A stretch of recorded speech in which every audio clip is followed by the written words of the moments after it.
प्रभु यीशु मसीह के मधुर और मीठे नाम से आप सभी को जय मसीह की। आज परमेश्वर के वचन में आप सभी का स्वागत है। परमेश्वर पिता आज अपने वचनों के द्वारा आप सभी को बहुत आयत से आशीष को दे। पिता परमेश्वर आज अपने वचनों के द्वारा आपसे बोले और बातचीत करें। हमारी अभिलाषा क्या है? आज हम परमेश्वर के वचन से इस बात को सीखेंगे। और ये क्यों इतना महत्वपूर्ण है मेरे प्रियो? क्योंकि इस संसार में हर उम्र में हमारी कुछ लालसाएं, कुछ अभिलाषाएं होती हैं। और इस संसार में हम बहुत बार बहुत सारी अभिलाषाओं को करते हैं। कुछ अच्छे घरों की, अच्छे वाहनों की, अच्छे जीवन साथी की, अच्छी शिक्षा की, अच्छे स्थानों में रहने की, अच्छे लोगों से मिलने की, अच्छे वस्त्रों की, संसार में अच्छी जगहों में घूमने की कई अभिलाषाएं हमारे जीवन में हैं। परंतु कुछ ऐसी अभिलाषा के बारे में आज हम परमेश्वर के वचन से सीखेंगे जो अनंतकालीन है। क्या अभिलाषाएं भी अनंतकालीन हो सकती है? जब हम इस वचन को, जो हम पहला थिस्सलुनीकियों, जो पौलुस प्रेरित के पत्री है, उसके दूसरे अध्याय के जब हम अंतिम भाग में पहुंचे हैं, तो हम कुछ अभिलाषाओं के बारे में हम परमेश्वर के वचन से सीखेंगे। और बाइबल इस लालसा के बारे में, इसके अर्थ के बारे में लिखा है, फलवंत होने की लालसा। एक ऐसी लालसा जो फलवंत हो। मेरे प्रियो, इस संसार में बहुत सारी लालसा और अभिलाषा है जिसका परिणाम मृत्यु है, जिसका परिणाम अंत विनाश है।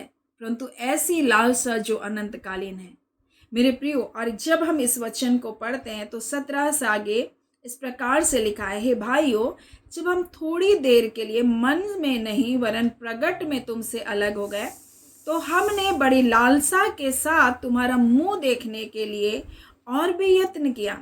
इसलिए हमने, अर्थात मुझ पौलुस ने, एक बार नहीं वरन 2 बार तुम्हारे पास आना चाहा, परंतु शैतान ने रोके रहा। भला हमारी आशा या आनंद या बड़ाई का मुकुट क्या है?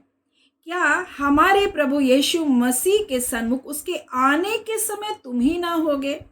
हमारी बड़ाई और आनंद तुम ही हो। और यहाँ थिस्सलुनीकियों की कलीसिया को जब ये पत्र लिख रहा है तो पौलुस प्रेरित कहता है, मैं तुम्हारे पास आने की बड़ी लालसा कर रहा है।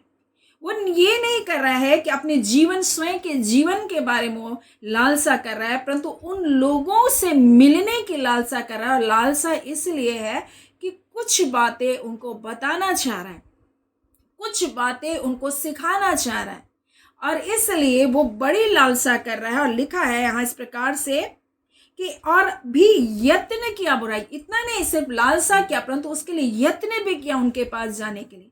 लेकिन जैसा हम जानते हैं कि ये थिस्सलुनीकियों की कलीसिया, जो नई कलीसिया स्थापना करने के बाद यहूदियों के विरोध के कारण पौलुस प्रेरित को वहां से भागना पड़ा, वहां से हटना पड़ा, क्योंकि इतना विरोध था। लेकिन पौलुस प्रेरित इस विरोध में उनके साथ रहना चाहता था, लेकिन कुछ ऐसी बातें हो गई जिसके कारण उसको वहां से जाना पड़ा। और वो बार बार वापस थिस्सलुनीकियों को जाने का यत्न भी कर रहा है। क्यों यत्न कर रहा है? इसलिए यत्न कर रहा है ताकि इस विरोध में वो कलीसिया स्थिर हो सके, मजबूत हो सके, और परमेश्वर के कार्य में कलीसिया बढ़ती जाए। और इसके लिए वो कहता है, मैंने यत्न भी किया, लेकिन शैतान ने मुझको 2 बार रोका, परंतु इस रुकावट में भी वो थमा नहीं। उसने कुछ ऐसा कदम को उठाया जो बहुत महत्वपूर्ण है। कई बार हमारे अंदर भी, जब हम विश्वासी हैं, हम परमेश्वर के लोग हैं और परमेश्वर के लोग हैं, तो हमारे अंदर भी ऐसी लालसा है कि लोगों का जीवन परमेश्वर से ना भटके, परमेश्वर से दूर ना जाए। लेकिन हम सिर्फ लालसा करते रहेंगे तो कुछ नहीं होगा। पौलुस प्रेरित सिर्फ लालसा नहीं किया, परंतु उसके लिए यत्न किया। यद्यपि शैतान ने उनके पास जाने के लिए उसको 2 बार रोका, तो भी उसने क्या किया? अपने स्वयं, लिखा है, एथेंस में अकेला रह गया। उसने अकेला रहना स्वीकार किया और अपने सेवक, अपने दास को, अपने भाई को, जो तीमुथियुस है, परमेश्वर का जो सेवक है, उसके पास उनको भेजा ताकि उसको मजबूत कर सके, उनको स्थिर कर सके। मेरे प्रियो, कई बार हम अपने जीवन में परमेश्वर की इच्छा के अनुसार कुछ लालसा करते हैं कि परमेश्वर मेरे जीवन से आप ये कार्य को करें। हम अभिलाषाएं तो करते हैं कि परमेश्वर की इच्छा के अनुसार हम कुछ कार्य को करें, लेकिन हम यत्न नहीं करते, हम परिश्रम नहीं करते, हम उसके लिए आगे कदम को नहीं बढ़ाते। क्यों? लालसा करने से तो कुछ नहीं होगा मेरे प्रियो, क्योंकि ये एक ऐसी लालसा है जो अनंत कालीन होगा। और इसलिए पौलुस कहता है कि क्या हमारे प्रभु यीशु मसीह के सन्मुख उसके आने के समय मेरा आनंद तुम ही ना होगे। हमें संसार में खाली हाथ आए हैं मेरे प्रियो, परंतु हम खाली हाथ जाने वाले लोग नहीं हैं। हम उस आत्मा के फल को, उस फलवंत जीवन को हम लेकर जाने वाले, जो जिसका परिणाम क्या है? आत्मा का जीता जाना। लोग जो नाश हो रहे उनके जीवन को बचाया जाना। हम एक आत्मा को लेकर तो जाने वाले बने मेरे प्रियो। आज हमारे परिवार में परमेश्वर ने कितनी ही आत्माओं को दिया, हमारे आस पड़ोस लोगों में जो नाश हो रही हैं, जो आज व्यसनों में है, जो आज पापों में है, जो आज बुराइयों में है। क्या हमारे अंदर ये लालसा है कि उनका जीवन बचाया जाए, या सिर्फ हमारी ये लालसा है कि मेरे पास ये हो जाए, घर बन जाए, मेरा विवाह हो जाए, मेरे बच्चे हो जाए, बच्चे की नौकरी हो जाए, बच्चे की अच्छी शिक्षा हो जाए? क्या सिर्फ इसी लालसा में हम पड़े हैं? आज हमारी लालसा, हमारी अभिलाषा क्या है? प्रभु पौलुस जिस लालसा की बात कर रहा है, उस लालसा का अर्थ है फलवंत जीवन मेरे प्रिय। फलवंत जीवन को जीने की लालसा, ताकि लोग फलवंत जीवन को जिए।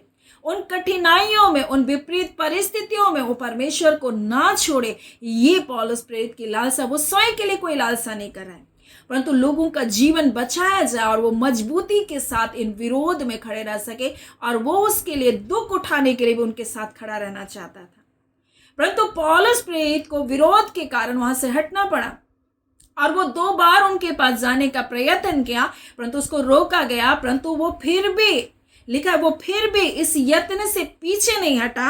और लिखा है, इसलिए जब हमसे और रहा नहीं गया, वो लिखा है, जब हम 3 अध्याय को पढ़ेंगे तो कहता है, और जब हमसे रहा नहीं गया तो हमने यह ठहराया कि एथेंस में मैं अकेला रह जाऊंगा और तीमुथियुस को उनके पास भेजूंगा, ताकि वो उनको क्या कर सके? स्थिर कर सके। इतनी लालसा उसके अंदर है कि वो जो नए विश्वासी उनका जीवन ना भटके। आज हमारे अंदर कैसी लालसा है? सिर्फ हम कहते हैं कि उनका जीवन नाश नहीं होना चाहिए, लेकिन हम क्या यत्न कर रहे हैं? क्या हम उसके लिए ऐसा कोई कार्य को कर रहे हैं ताकि उन लोगों का जीवन नाश ना हो? मेरे प्रियो, लोग 24-24 घंटे बैठ करके ऐसे लोगों के लिए प्रार्थना कर रहे हैं, ऐसे विरोध में, ऐसे सताहट में पड़े हुए लोगों के लिए प्रार्थना कर रहे हैं। मेरे प्रिय, क्यों कर रहे हैं? ताकि उनका जीवन उन कठिनाइयों में स्थिर रह सके, वो भटके ना, वो परमेश्वर का इनकार ना करे। और अगर इनकार करेंगे तो उस अनंत जीवन से वो वंचित हो जाएंगे। और इसलिए लोग उपवास कर करके मेरे प्रियो 24-24 घंटा उनके लिए क्या करें? प्रार्थना करें। आज हमारे लोग उनके लिए प्रार्थना कर रहे हैं। क्यों कर रहे हैं मेरे प्रियो?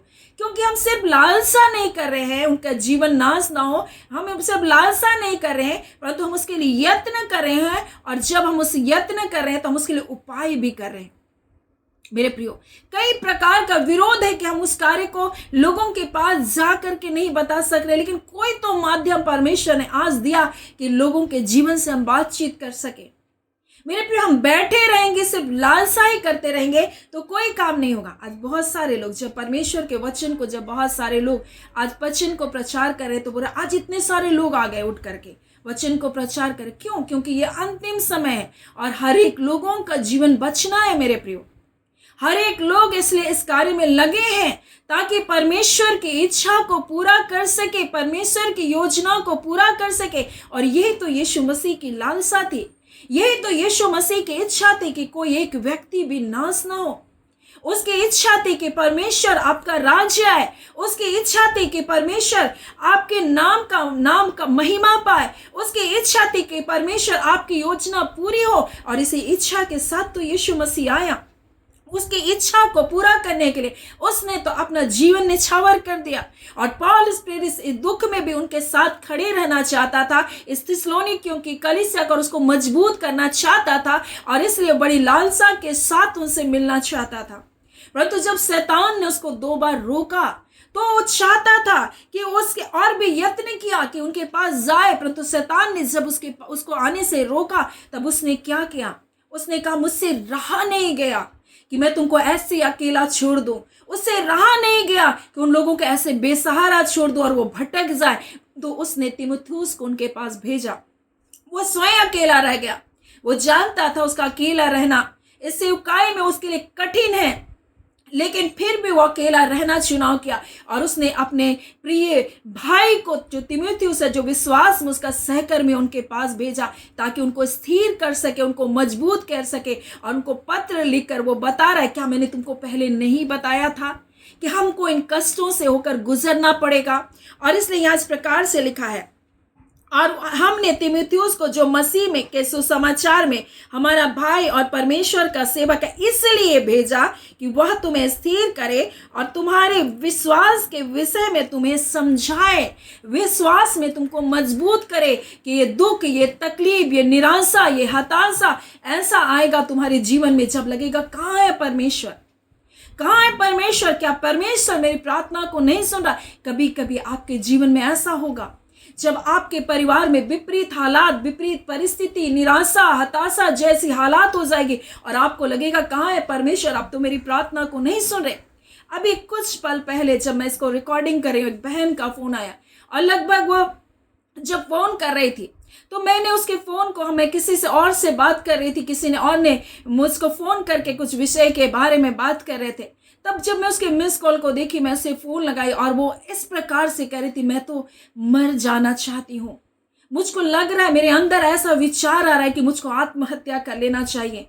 मेरे प्रिय, ये क्या है, शत्रु हमारे जीवन को निराश करने के लिए कई प्रहार को करता है और ऐसे ये थिस्सलुनीकियों की कलीसिया के ऊपर कई प्रहार तो हो रहे थे और पौलुस प्रेरित इसलिए तीमुथियुस को उनके पास भेजा ताकि वो विश्वास के विषय में उनको समझाए कि जब हम विश्वास करते हैं परमेश्वर है तो वो हमारे साथ है।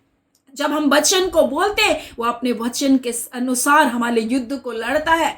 मेरे प्रियो, कई बार लोग कहते हैं कहाँ है परमेश्वर। रूमी 10 में इस प्रकार से कहता है, कौन परमेश्वर को उतार कर लाएगा, कहाँ है परमेश्वर। लेकिन परमेश्वर का वचन क्या कहता है, वचन तेरे मन में और तेरे मुंह में है। यही वो विश्वास का वचन है। जब हम बोलते हैं मेरे प्रियो, हमारे जीवन में छुटकारे को लेकर आता है। मेरे प्रियो, आज मैं आपको बताना चाहती हूँ, अगर आपके जीवन में कोई कष्ट, कोई संकट, कोई तकलीफ, कोई परेशानी, कोई निराशा, कोई हताशा है, आपके जीवन में विपरीत हालात है, बीमारियां है, रोग है, मैं आपको बताना चाहती हूँ वचन आपके मन में और आपके मुंह में होनी चाहिए। यही वो तूफान के समय में, यही वो कष्ट के समय में जब आप वचन को लेकर खड़े रहेंगे मेरे प्रियो, ये वचन आपके जीवन की समस्याओं को दूर हटाएगा।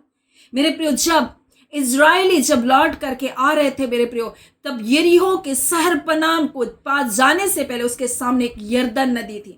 इससे पहले कि यरीहो के शहर पनाह के निकट जाए, परमेश्वर ने यहोशू से कहा, जैसे मैं मूसा के साथ था वैसे तेरे संग रहूंगा और तू याजकों को कहना वाचा के संदूक उठाकर यरदन नदी पर अपने पांव को धरे। और जैसे वो यरदन नदी में अपने पांव को धरेंगे, समस्या दो भाग, वो जो पानी है दो भाग होगा। उसी प्रकार से मेरे प्रियो, जब आप वचन को लेकर खड़े रहेंगे, वो समस्याएं भी दो भाग होगी। परमेश्वर उनको बता रहा था, परमेश्वर बोल रहा था, जिस प्रकार से मैं मूसा के साथ रहा और लाल समुद्र को दो भाग कर किया, वैसे यहोशू मैं तेरे साथ हूं और इस यरदन नदी को भी मैं दो भाग करूंगा। मेरे प्रिय, और उसने, परमेश्वर ने कहा, तुम वाचा के संदूक को लेकर के क्या करना, यरदन के नदी के पास जाना। और जब वो वाचा के संदूक के साथ याजक गए, जब वो वचन को लेकर आज्ञाओं के साथ वहां खड़े रहे, मेरे प्रिय, अधिकार के साथ जब वो खड़े हुए, मेरे प्रिय, यरदन नदी दो भाग हो गया। वो सूखे सूखे उस भूमि से पार हो गए। मेरे प्रियो, मैं आपको क्या बताना चाहती हूँ, अगर आप समस्याओं में आप वचन को लेकर खड़े हो, आप हालात विपरीत है, मेरे प्रिय, अपने अधिकार के साथ मेरे प्रिय खड़े हो जाए, क्योंकि परमेश्वर ने आपको अधिकारी बनाया। पौलुस प्रेरित तीमुथियुस को इसलिए भेजा ताकि उनको विश्वास में स्थिर करे, उनको विश्वास के विषय में समझाए कि जब आप कहते हैं परमेश्वर मेरे साथ है तो आपके साथ होता है। हम गाना गाते हैं, पर सेनाओं का यहोवा हमारे संग है, याकूब का परमेश्वर हमारा ऊंचा गढ़ है। लेकिन जब समस्या आती है, जब तकलीफ होती है, तो आप कहते हैं परमेश्वर आप कहाँ हैं। लेकिन हम गाना गाते हैं, लेकिन हम उसके बारे में सोचते हैं कि परमेश्वर हमारे संग है, जगत के अंत तक मैं तुम्हारे संग रहूंगा। वो सत्य परमेश्वर है, झूठा नहीं है मेरे प्रियो।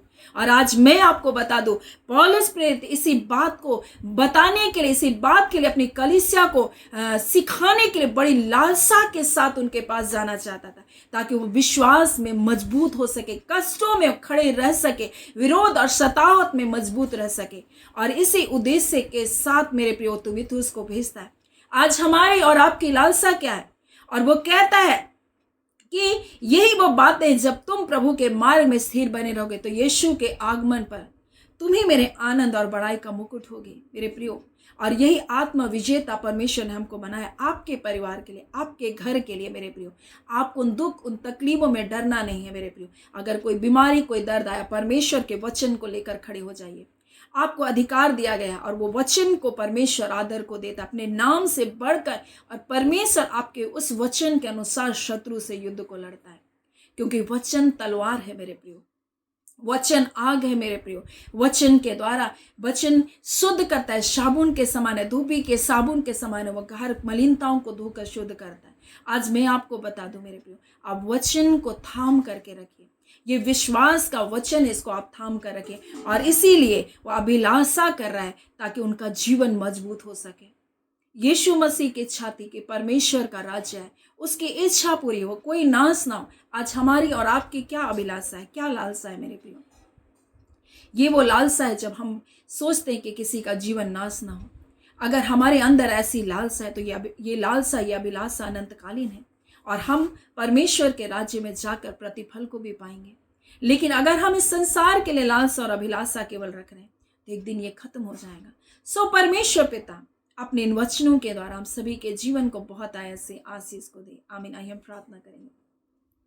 धन्यवाद देते हैं जीवते सच्चे सामर्थ्य पिता परमेश्वर, प्रभु यीशु के नाम से अब हम आपके पास आते हैं। हम आपके धन्यवादी हैं खुदा आज के सुंदर दिन, सुंदर समय के लिए पिता, आपकी दया, आपके अनुग्रह के लिए पिता, आपकी सुरक्षा के लिए पिता। हम आपकी तारीफ, आपकी प्रशंसा, आपकी बड़ाई करते हैं। निश्चय खुदान परमेश्वर तो अपने प्रियजनों को अपने मंडप में छुपा कर रखा है। अंधकार की कोई शक्ति, दुष्ट की कोई योजना तेरे बच्चों को पर कारगर नहीं हो सकती है। खुदावन खुदा परमेश्वर, हम एक एक व्यूवर्स के जीवन को ब्लेस करते हैं पिता। अगर किसी भी निराशा, हताशा के बंधनों में बंधे, निराशा की बातें उनके जीवन में चल रही है, यीशु के नाम से वो सारे बंधन टूटने पाए। हर एक प्रकार का दर्द और पीड़ा और रोग और दुख और बीमारी की सारी आत्मा तुम यीशु के नाम से छोड़ो, निकलो और जाओ। तुम्हारा कोई अधिकार नहीं, क्योंकि यीशु ने इनके लिए कीमत को अदा किया है। मैं तुम्हारे अधिकारों का खंडन करती हूँ, इनके जीवनों से खंडन करती हूँ, क्योंकि तुम्हारा कोई अधिकार नहीं इनके शरीरों पर, ना शरीर पर, ना प्राण पर, ना आत्मा पर, क्योंकि ये मसीह यीशु में है, मसीह यीशु के हैं पिता। आपका धन्यवाद देते हैं क्योंकि आपने अपने लहू से इन्हें मोल लिया है प्रभु। ये आज आपका निज धन, निज संपत्ति है परमेश्वर, और शत्रु का कोई भी दावा इनके जीवन पर कारगर ना होने पाए, बीमारी की कोई आत्मा इनके जीवन पर राज्य ना करने पाए। यीशु के नाम से बीमारी की आत्मा निकल बाहर होने पाए। हर प्रकार की निराशा की आत्मा, डिप्रेशन की आत्मा यीशु के नाम से आपके लोगों को छोड़कर जाने पाए। हर प्रकार का पेट दर्द, सर दर्द की सारी आत्मा, उल्टी और दस्त की सारी आत्मा यीशु के नाम से निकल बाहर होने पाए। हाँ पिता, एक एक गांठे यीशु के नाम से लोप होने पाए। खुदान परमेश्वर आपका धन्यवाद, आज के वचन के लिए धन्यवाद। निश्चय खुदान परमेश्वर ये मसीह यीशु में जयवंत है। आपकी शांति जो समझ से परे है, आपके लोगों के मन और हृदय और सोच और विचारों की रक्षा करने पाए। हर प्रकार के गलत विचार पिता, हर एक भावनाएं, हर एक अंधकार की योजनाएं इनके जीवन से निकल बाहर होने पाए। खुदान परमेश्वर आपका धन्यवाद। मसीह यीशु अपने पवित्र लहू में अपने लोगों को ढांपे रखा है। आपका धन्यवाद आज के दिन के अद्भुत आश्चर्यजनक कार्य जो आज के दिन अपने लोगों के लिए आप करने जा रहे हैं पिता, आपका धन्यवाद। आपको स्तुति, बड़ाई और प्रशंसा करते पिता, आपके नाम को महिमा को देते हैं। आप बढ़े और हम सब घटते जाए, आपका नाम हमारे जीवन से ऊंचा होता चला है, आपका राज्य आपके लोगों के जीवन में स्थापित होने पाए। आपका धन्यवाद मेरे पिता। प्रार्थना यीशु के नाम से मांगते हैं, दया सुने, अनुग्रह से ग्रहण कर लीजिएगा। आमीन। परमेश्वर पिता आप सभी को बहुत ऐसे आशीष को दे। आमीन।